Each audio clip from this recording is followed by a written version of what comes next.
Hello, dear students. Good morning. 9th grade काव्य कथा संवेदना लैसन सग्गी फुल। ठीक है, जो कि तुहाडा बच्चे अगे नैक्सट 6th लैसन है सग्गी फुल, जिसनों लिखिया है प्रोफैसर गुरदयाल सिंह ने। बच्चों चलो आओ पहला आप इस दे सार नूं एक बार चंगी तरह रीड करते हैं, जानते हैं कि इस दी कहानी की है, की स्टोरी है। ठीक है, वो तो बाद विच फिर आपां की करांगे, इन्हां दी रिटन क्वेश्चन आंसर भी जरूर करांगे। देखो, कहानीकार ने इस सग्गी फुल कहानी विच ईसर नां दे छोटे जिहे किसान अते उसदी घरवाली मुन्नो दे जीवन बारे की है कहंदे दस्सिया। किहदे बारे दस्सिया बच्चों? एक किसान है, ठीक है, छोटा जिहा परिवार आ ते ओहदी घरवाली की है मुन्नो, ओहदे बारे इस जिहड़ी हैगी आ कहानी है। फर्स्ट है भैन दे मुंडे दे विआह दीआं तैयारियां। ਜਦੋਂ ਈਸਰ ਦੀ ਭੈਣ ਮੁੰਡੇ ਦੇ ਵਿਆਹ ਦੀ ਭੇਲੀ ਦੇ ਕੇ ਗਈ ਤਾਂ ਈਸਰ ਦੀ ਪਤਨੀ ਮੁੰਨੋ ਨੇ ਉਸ ਦਿਨ ਤੋਂ ਹੀ ਰੱਟਾ ਲਾਇਆ ਹੋਇਆ ਸੀ ਕਿ ਉਹਨਾਂ ਨੇ ਗੱਜ ਵੱਜ ਕੇ ਵਿਆਹ ਵੇਖਣ ਜਾਣਾ ਹੈ, ਨਹੀਂ ਤਾਂ ਸ਼ਰੀਕੇ ਵਿੱਚ ਨੱਕ ਵੱਢੀ ਜਾਵੇਗੀ। ਜਦ ਕਿ ਈਸਰ ਗਰੀਬੀ ਦੇ ਕਾਰਨ ਸੋਚਦਾ ਸੀ ਕਿ ਡੰਗ ਹੀ ਸਾਰਿਆ ਜਾਵੇ ਤਾਂ ਚੰਗਾ ਹੈ। देखो बच्चे, जो ईसर आ, ठीक है, ओदी भैन दे की मुंडे दा विआह सी, ओदी भैन की दे के गई, विआह दी भेली दे के गई सी। उदों तो ही कहंदे जिहड़ी ईसर दी पत्नी आ मुन्नो, उहने रट्टा लाया होया कि असीं जिहड़ा विआह आ की आ गज वज के करना है तां जो साडी शरीके विच की आ नक वड्डी ना जावे। परंतु जिहड़ा हैगा सीगा ईसर वो गरीबी कारण की सोचदा सी कि डंग ही सर जावे, सीधा सादा भाव विआह हो जावे बिना खर्चे तो। नैक्सट है गवांढण वल्लों गल्लां करनियां। मुन्नो ने ईसर नूं दस्सिया कि बचनी दी बेबे ने आके दस्सिया है कि उसदी जठानी सारे पिंड विच गल्लां करदी फिरदी है बई अड्ड होण वेले तां दोवें जी नट्ठे भज्जे फिरदे सन, क्योंकि जायदाद वंडी जानी सी। पता तां हुण लगेगा जदों बराबर दा नानकी शक लैके जाना पवेगा। ਵੇਖਾਂਗੇ कि हुण किहड़े गहणे लेके जांदे हन। अगों उन्हां ने कहा कि ਉਹ ਸ਼ਰੀਕਾਂ ਵਿੱਚ ਇਹਨਾਂ ਦਾ ਸਿਰ ਨੀਵਾਂ ਨਾ ਹੋਇਆ ਤਾਂ ਸੱਗੇ ਰੱਤੀਆਂ ਲੈ ਕੇ ਜਾਵੇਗੀ, ਚਾਹੇ ਸਭ ਕੁਝ ਕਿਉਂ ਨਾ ਵਿਕ ਜਾਵੇ। ठीक है, जो फिर मुन्नो ने ईसर नूं दस्सिया कि जिहड़ी बचनी दी बेबे आ सारे पिंड विच गल्लां करदी फिरदी आ। ठीक है, बेबे ने आके दस्सिया, कौन? बचनी दी बेबे ने आके दस्सिया कि जिहड़ी ओहदी जठानी आ सारे पिंड विच गल्लां करदी फिरदी आ कि अड्ड होण वेले तां जिहड़े दोवें तीवीं आदमी सीगी, भाव ईसर अते उसदी पत्नी जिहड़ी मुन्नो सीगी, दोने नट्ठे भज्जे फिरदे सन क्योंकि जायदाद वंडी जानी सी। कहंदे हुण पता लगेगा जदों कहंदे विआह दे विच उहनां नूं बराबर दी नानक शक लाउणी पई। मुन्नो वल्लों अड़ी करनी। ईसर ने बचनी दी बेबे वल्लों दस्सी मुन्नो दी गल कोई ध्यान ना दिता। की है, ईसर ने कहंदा जिहड़ी बचनी बेबे गल्लां दस के गई सी उस वल कहंदे कोई खास ध्यान ना दिता। सारे दिन दे थकेवे कान उसका शरीर कहंदे की आ दुख रहा सी, उपरों चुगलियां सुन के उसका मन भी खराब हो गया। मुन्नो इस गल की जिद ते अड़ी पई सी कि सानू भी विआह लई खर्चा करना पऊ, नहीं तो उसकी जठानी ने उसनूं की आ निंददे ही रहना है। ठीक है, फिलहाल की है, ईसर ने जिहड़ी बचनी दी बेबे गल्लां दस के गई सी उहदे ते बिल्कुल भी की आ बच्चों ध्यान नहीं दिता, क्योंकि एक तो काम करके खेतां विच सारे दिन दा थक्किया पिया सी, उपरों वो ये चुगलियां सुन के भी उहदा मन की आ खराब हो गया सी, उहने इन्हां गल्लां वल बिल्कुल भी ध्यान नहीं दिता। परंतु जिहड़ी उहदी घर वाली है कहंदे वो की अड़ी करी बैठी सी कि असीं तां ब्याह दे विच बहुत सारा खर्चा करना है तां जो कि उहदी जठानी नूं वो की करे नीवा दिखा सके। ठीक है, इत्थों तक कि उसने कहा कि ईसर दी भैन भी औखे जिहे सुभाअ दी है। उसने आखना पहले ब्याह विच ही चार छिल्लड़ लाउण दे मारे खेसल वट गए हन, बाकी लेण देण तां जग ते बणिया ही होया है। जिन्हां दे डंग नहीं पकदी इहो जे मौके तां ओह भी भैन भरावां तो मगर नहीं रहिंदे। मुन्नो बोली जा रही सी, ईसर चुप करके नीवी पा के सुनी जा रहा सी। कहंदे जिहड़े गरीब लोग ने ਉਹ भी वधिया तो वधिया विआह करते हैं, कहंदे जिहड़ी एक डंग रोटी खांदे ने जां जिन्हां नूं नहीं मिलदी, आपां तां कहंदे फिर भी घरों ठीक आ, बस इक्को रट ते सीगी कि असीं जिहड़ी नानक शक आ बहुत ही की आ वधिया लगाउणी है तां जो शरीके विच की आ उसदा नक ना वड्डिया जावे।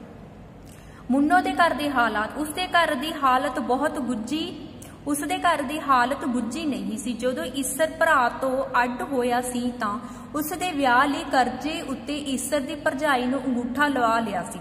की आ कहंदे जदों ਉਹਦੇ ਵਿਆਹ ਦੀ ਕਹਿੰਦੇ ਕਰਜ਼ੇ ਉੱਤੇ ਕੀ ਆ ਈਸਰ ਦੀ ਭਰਜਾਈ ਨੇ ਕੀ ਕਰ ਲਿਆ ਸੀ, ਅੰਗੂਠਾ ਲਵਾ ਲਿਆ ਸੀ ਤੇ ਫਿਰ ਸਮਾਨ ਚੱਕਣ ਦਿੱਤਾ ਸੀ। ਬੰਜਰ ਜਿਹੀ ਪਹਿਲੀ ਉਸਨੂੰ ਦੇ ਦਿੱਤੀ ਤੇ ਕਰਜ਼ਾ ਹੋਰ ਵੀ ਵਧੀ ਜਾ ਰਿਹਾ ਸੀ, ਠੀਕ ਹੈ, ਕਿਉਂਕਿ ਇੱਕ ਤਾਂ ਉਹਨੂੰ ਬੰਜਰ ਜ਼ਮੀਨ ਦਿੱਤੀ ਸੀਗੀ, ਠੀਕ ਆ। ਇੱਕ ਉਹਦੀ ਭਰਜਾਈ ਨੇ ਕੀ ਕੀਤਾ ਸੀਗਾ, ਈਸਰ ਤੋਂ ਜਿਹੜਾ ਵਿਆਹ ਦਾ ਕਰਜ਼ਾ ਦਿੱਤਾ ਸੀ ਉਹਦੇ ਤੇ ਅੰਗੂਠਾ ਲਵਾ ਲਿਆ ਸੀ। ਕਹਿੰਦੇ ਉਹ ਜਿਹੜਾ ਵਿਆਹ ਦਾ ਕਰਜ਼ਾ ਕੀ ਆ ਦਿਨੋਂ ਦਿਨ ਵਧੀ ਜਾ ਰਿਹਾ, ਭਾਵ ਹਜੇ ਤੱਕ ਉਸਦੇ ਵਿਆਹ ਦਾ ਕਰਜ਼ਾ ਵੀ ਨਹੀਂ ਉਤਰਿਆ। इस समय होर खर्चा करना ईसर के बस तो बाहर सी। मुन्नो भी उसनू दुखी करके राजी नहीं सी, पर जठानी के ताने मेणिया की नमोशी उस तो बर्दाश्त नहीं सी हो रही।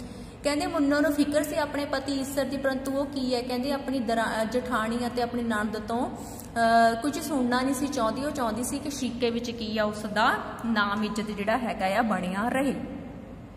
अगे है मुन्नो वालों होर वियोतां बनाउणियां, भाव होर सलाहां बनाउणियां। जदों उसने ईसर नूं निम्मो चिहना जिहा होया वेख्या तां उसने होर जुगत लड़ाई ते कहा, तू मुंडे ते कपड़े लीड़े बना लिया, होर सारा मैं आपे सारू। ईसर उसकी इस गल ते बहुत हैरान होया ते काफ़ी समा इस गल बारे की आ कहंदे ओह सोचदा रहा, ठीक है।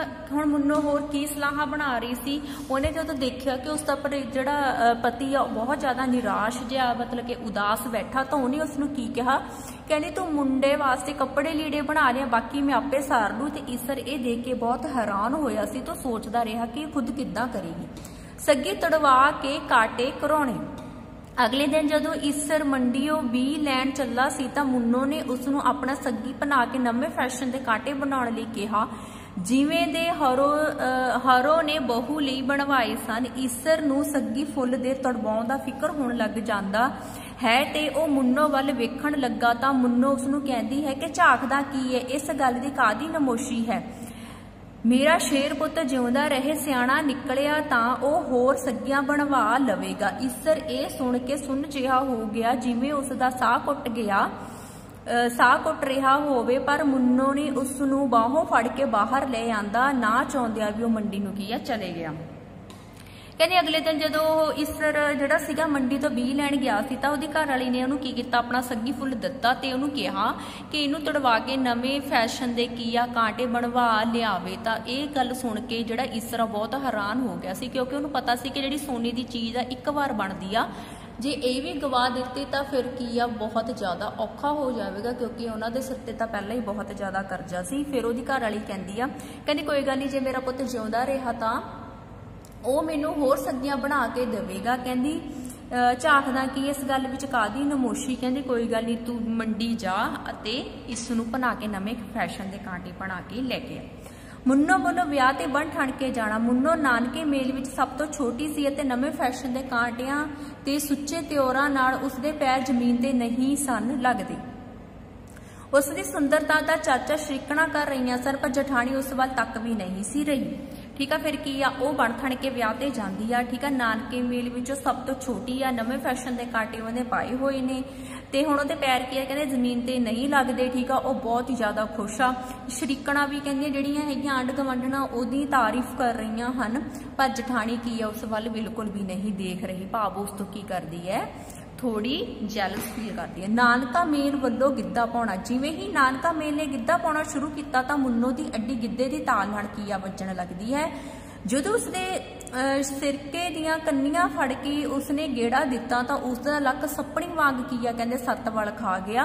गिद्धा पाउंदियां मेलना थक गईयां, पर मुन्नो नहीं थकी, सगों उसनूं होर भी खुमारी चढ़ी जा रही सी। फिर कहंदे नानका मेल जिहड़ा हैगा नੱਚਦਾ, मुन्नो भी बहुत नੱਚਦੀ है। कहंदे सारे थक जाते हैं, परंतु कहंदे मुन्नो दे पैर धरती ते नहीं लग रहे सन, भाव खुशी दे विच की आ नੱਚੀ जा रही सी। पिंड दे गब्बरूआं वल्लों मशकरियां करनियां। मुन्नो नूं गिद्धा पाउंदा वेख के पिंड दे छड़े गब्बरूआं ने मिल के मशकरियां करनियां शुरू कर दित्तियां, जिवें कि इस दियां अखां नगां वांग चमकदियां हन। की कह रहे हैं कि किवें इस दियां अखां नगां वांग चमकदियां हन। दूजे ने नाल ही जवाब दिता कि जे इसने सग्गी पाई हुंदी तां इसने तां छड़ियां नूं मार ही देना सी, ठीक है। की आ वो गिद्धा पाउंदियां जिहड़ियां सीगियां उहदे विच मुन्नू भी सीगी, नाल काफ़ी गिद्धा पाउंदियां कुड़ियां सी। कहंदे छड़ियां दी एक गब्बरूआं दी टोली सीगी, कहंदे वो मशकरियां कर रहे सन ते कह रहे सन कि किवें मुन्नो दियां अखां ने नगां वांग चमक रहीआं ने। एक कहंदा जे उहने सग्गी पाई हुंदी तां कहंदा उहने की करने सीगे, छड़ियां नूं मार ही देना सी। इकल्ले फुੱਲ तां सिर्फ बच्छे दे सिंगां वर्गे लगदे हन, ਉਹ ਮੁੰਨੋ ਦੇ ਸੁਹੱਪਣ ਦੀ ਤਾਰੀਫ ਇੰਜ ਕਰ ਰਹੇ ਸਨ ਜਿਵੇਂ ਕਿ ਇੰਦਰ ਦੇ ਅਖਾੜੇ ਦੀ ਪਰੀ ਹੋਵੇ। ਠੀਕ ਆ, ਕਹਿੰਦੇ ਜਿਹੜੇ ਦੋ ਫੁੱਲ ਨੇ ਕਹਿੰਦੇ ਉਹ ਸਿੰਘਾਂ ਵਾਂਗੂ ਲੱਗਦੇ ਨੇ, ਕਹਿੰਦੇ ਪਰ ਜੇ ਉਹਦੇ ਨਾਲ ਸੱਗੀ ਵੀ ਪਾਈ ਹੁੰਦੀ ਕਹਿੰਦੇ ਫਿਰ ਤਾਂ ਕਹਿੰਦੇ ਕੀ ਆ ਸੋਨੇ ਤੇ ਸੁਹਾਗੇ ਦੀ ਗੱਲ ਹੀ ਹੋ ਜਾਣੀ ਸੀ।